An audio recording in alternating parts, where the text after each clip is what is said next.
How's it going, dreamers? My name's Acer, and in this video, I am going to be showing you how I built the rewind mechanic in the game Temporal Fuse. So if you don't know the game Temporal Fuse, here it is. Go play it. It's pretty awesome. I did not make it by myself. It was a group effort, and it is a fantastic experience. Definitely go try it out. I'm not going to play it here, but I am going to show you the actual player controller. This is the rewind mechanic. So we can run around, and if we press the touchpad, we basically get rewound back to our starting position. And the cool thing about this is that it doesn't just teleport you to your starting position. It like takes you, it rewinds you, right? I mean, you can tell, like you can spin around, you can jump off the ledge, press touchpad, and it takes you back along your path. So I'm going to be showing you how I did this. So I created this remixable scene called Rewind Mechanic, and if we play it, you'll see there's a bunch of spheres that are being placed behind us, and that's how we do it. But anyway, if we press rewind, we get taken back. So here it is. There's two different parts to it. We have the logic in the character, and then we have the breadcrumb. So I'm going to go over the breadcrumb first, and then I'll go over the logic in the character. So what is the breadcrumb? This is an object that is spawned as the player moves, and it's spawned at the player's feet. So again, if we just walk around, you see them spawning. And this is the object. It's basically storing our path. And the rewind is following those objects one by one. So if we look, this is all it is. All right, this is all it is. We have an exclusive gate, and this exclusive gate is really important. Basically, this makes it so only one breadcrumb is active at a time. We have a zone that is detecting the rewinding tag. So if we go up here, not in there. While we're rewinding, the rewinding tag is on, right? So while we're rewinding, this is outputting a signal of 1. So it's triggering the exclusive gate. And one of the exclusive gates is going to open.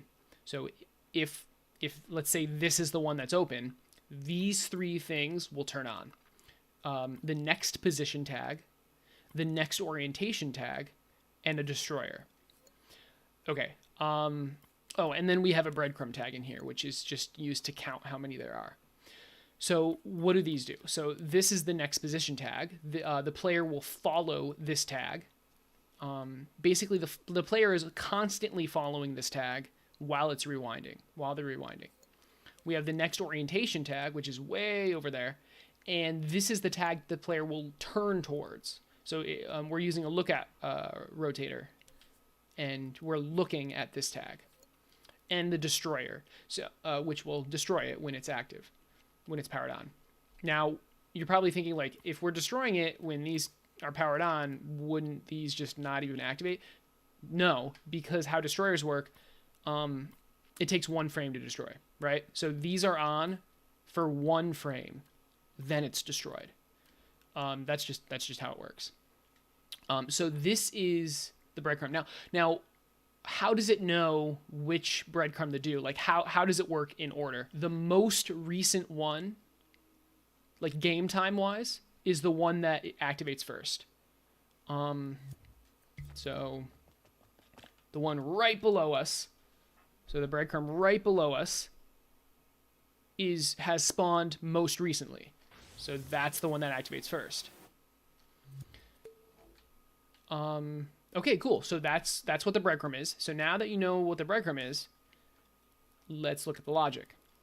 So this is a state machine. It's a selector, but it lets us go between two states, the default state and the rewinding state. So in the default state, we have an emitter. That's all we have. We're just constantly emitting the breadcrumbs every 0.3 seconds. So we're continuously emitting the breadcrumbs at our feet, right? At our feet every 0.3 seconds. That's it. Depending on your game, you might want to emit only if you're moving That's how it is in temporal fuse, but I don't know. You can do whatever you want, honestly. Okay, so that's simple. Now, the rewinding state. First, how do you get to the rewinding state? You just press touchpad. That's it. That's literally it. Now, while we're in the rewinding state, a lot happens. A lot happens. So first off, the controls are disabled. What does that mean? Well, basically, I turn off the puppet interface and I turn off these two nodes. What else? The camera pitch, right. So we want, if we press the rewind button while looking straight down, we don't want to rewind while looking straight down. That looks really lame. So what I do is set the camera pitch. Notice how our camera is being forced up. How do we do that? This keyframe is keep changes. It's a 0.4 second power up, so it's not like a snap. And what it does is actually just sets this timer, which is controlling the camera pitch, to 50%, to 0.4. So by doing that, it basically eases in the camera back to center, and then it keeps it there. We have the rewinding tag that I talked about earlier. And now for the actual rewinding. So we have the follower, which is pretty fast, pretty strong. And it's following the next position tag.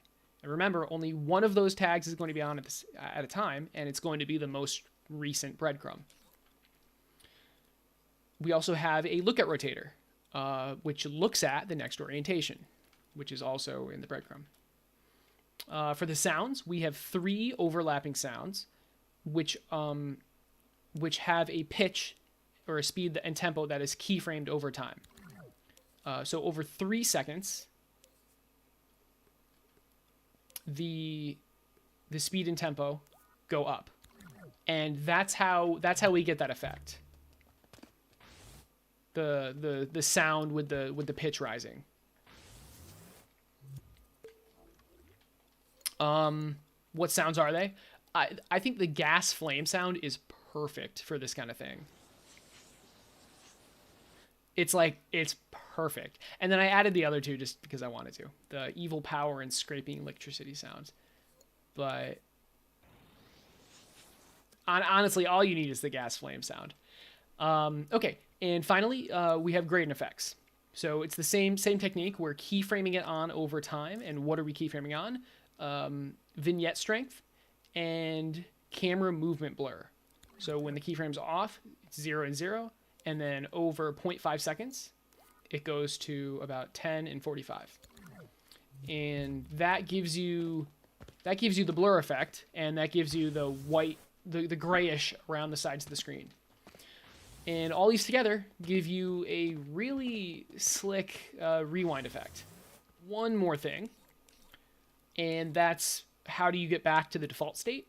And basically, it's right here, where we're searching for breadcrumbs, and if there aren't any more breadcrumbs, you go back to the default state, and then you start spawning more breadcrumbs. So remember, the breadcrumbs are destroying themselves, right? So once they're all destroyed, you've fully rewound. So you can go back to the default state. And that's it.